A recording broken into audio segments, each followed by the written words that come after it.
मैंने श्रीमद् भगवद गीता तब तक नहीं पढ़ी थी जब तक मुझे ये ज्ञान नहीं हुआ कि हम सब आत्माएं हैं और ये जिंदगी हम आत्माओं के लिए एक इम्तिहान है अपने अंदर से अपने सबसे अच्छे रूप को बाहर निकालने का।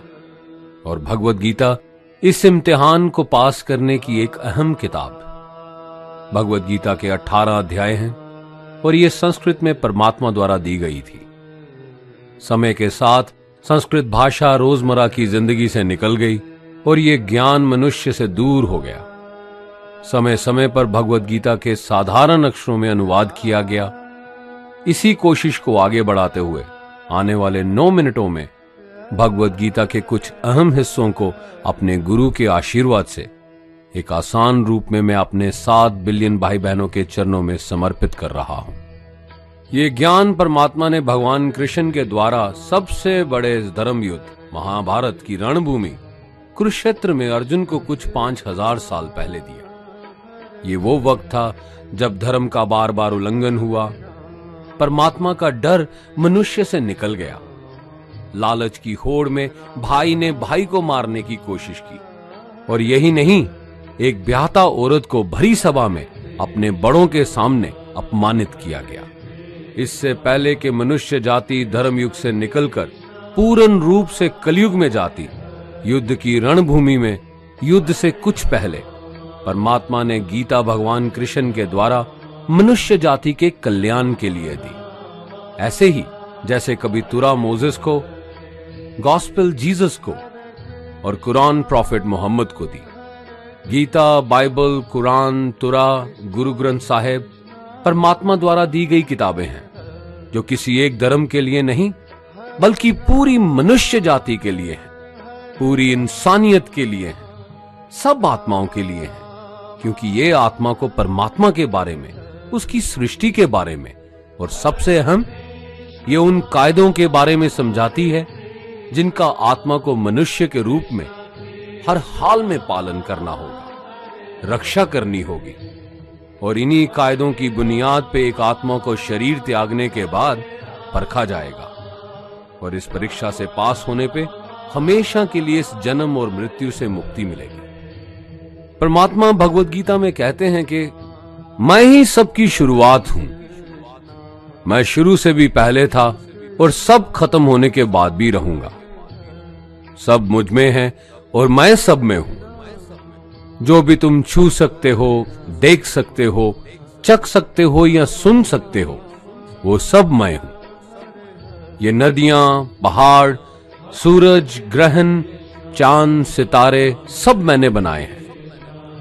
मैंने ही भगवान, शैतान, राक्षस और इंसान बनाए।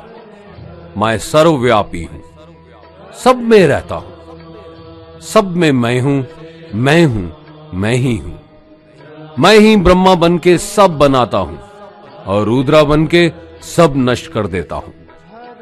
मैं ये सृष्टि यूं ही बनाता और तोड़ता रहूंगा ताकि आत्माओं को मौके मिल सके इस जन्म और मृत्यु से एक दिन मोक्ष पाने को, हमेशा के लिए परमात्मा के साथ रहने को। भगवद गीता कहती है कि इस सबसे बड़ी परीक्षा के लिए परमात्मा ने प्रकृति का निर्माण 5 तत्व हवा, अग्नि, जल, पृथ्वी और ईथर से किया, जिन्हें हम छू के, चख के, सूंघ के, देख के समझ सकते हैं। पर खुद परमात्मा इन 5 इंद्रियों की समझ से बाहर है।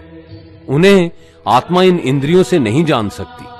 आत्मा 5 इंद्रियों के साथ वैसे ही है जैसे एक लोहे का रोबोट जिसे अपने बनाने वाले का कोई पता नहीं। अर्जुन को भी परमात्मा का विराट रूप देखने के लिए भगवान कृष्ण ने दिव्य नेत्र दिए। भगवद गीता समझाती है कि आत्मा अजन्मी है, इसे कोई मार नहीं सकता, कोई जला नहीं सकता, डुबा नहीं सकता, काट नहीं सकता। लेकिन आत्मा को परमात्मा के साथ हमेशा रहने के लिए ये परीक्षा रूपी जीवन में बैठना ही पड़ेगा। इस परीक्षा के लिए परमात्मा से बिछुड़ के आत्मा को पृथ्वी पे किसी ना किसी रूप में जन्म लेना पड़ता है और 88 करोड़ जोनियों को जीने और भोगने के बाद एक आत्मा को मनुष्य का शरीर और दिमाग मिलता है इस सबसे बड़ी मर्यादाओं की परीक्षा में बैठने के लिए।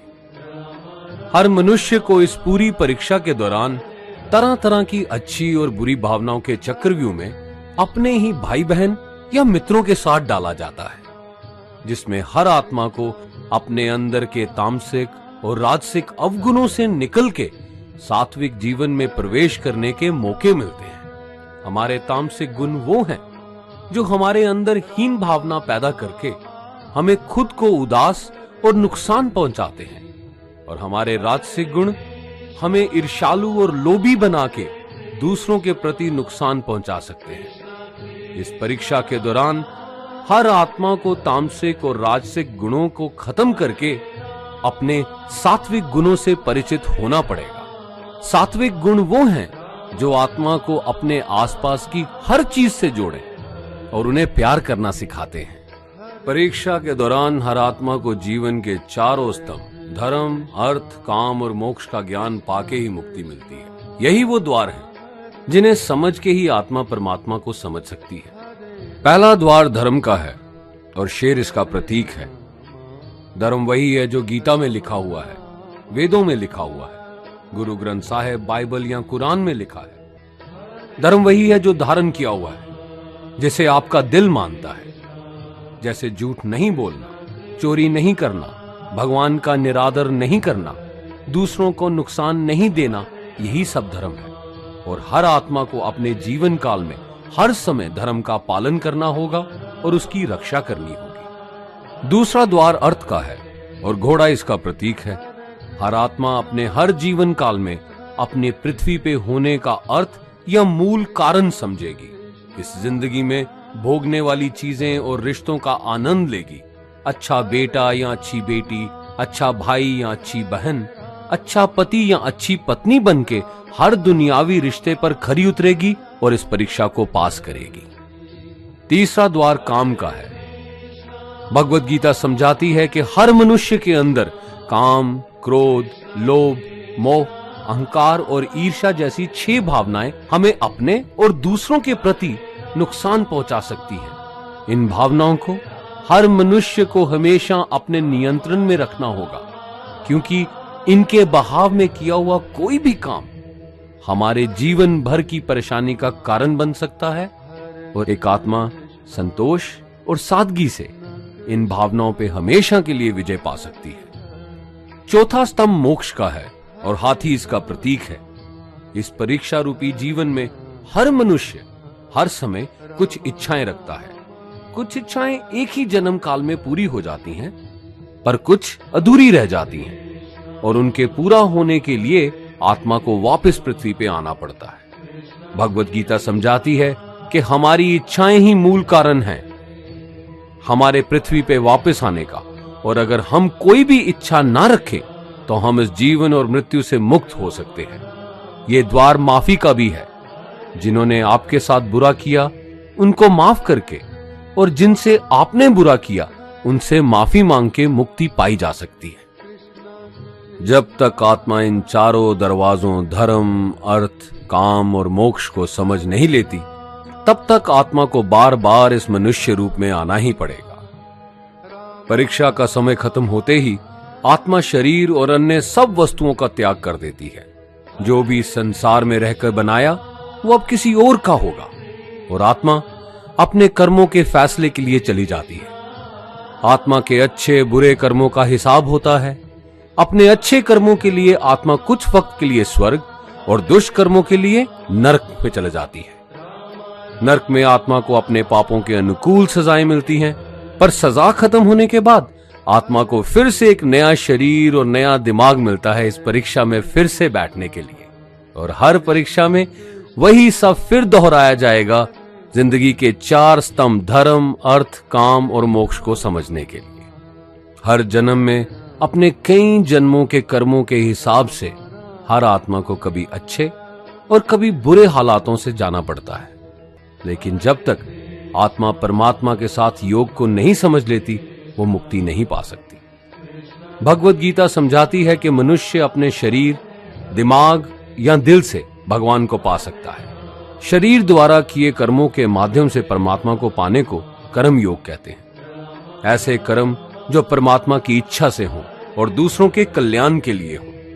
वाल्मीकि ने रामायण लिख के श्रवण ने अपने माता पिता की सेवा और उन्हें चार धाम की यात्रा करवा के, मदर टेरेसा ने अपने प्यार और सेवा के माध्यम से, और मैडम क्यूरी ने वैज्ञानिक खोज में अपने जीवन का बलिदान देके अपने कर्मों द्वारा परमात्मा को पाया।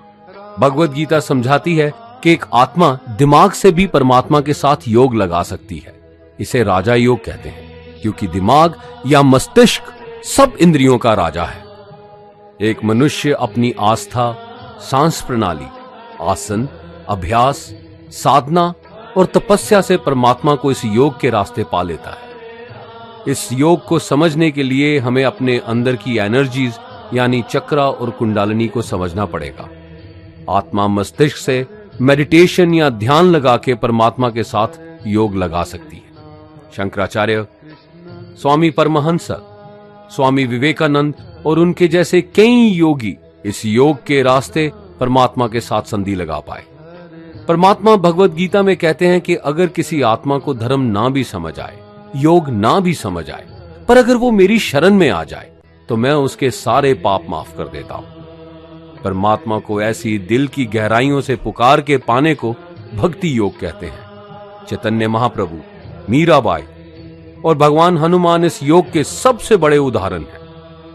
लेकिन कभी आत्मा अपने होने का मूल कारण भूल के धर्म का उल्लंघन करे या पाप के रास्ते पे निकल जाए तो उसे ठीक करने के लिए परमात्मा खुद किसी रूप में पृथ्वी पे जन्म लेते हैं। आइए श्री भगवत गीता, गुरु ग्रंथ साहिब, तुरा, बाइबल, कुरान या ऐसी किसी भी दीनी किताब को पूरा पढ़ के इस जिंदगी के असली मायने समझें और परमात्मा के साथ योग लगाएं। अगर आपने इसे पसंद किया तो इसे औरों को बांटिए, ताकि सब आत्माएं अपने यहां होने का मूल रूप समझ सकें और इस जन्म और मृत्यु से मुक्ति पाके हमेशा परमात्मा के साथ रह सकें। धन्यवाद।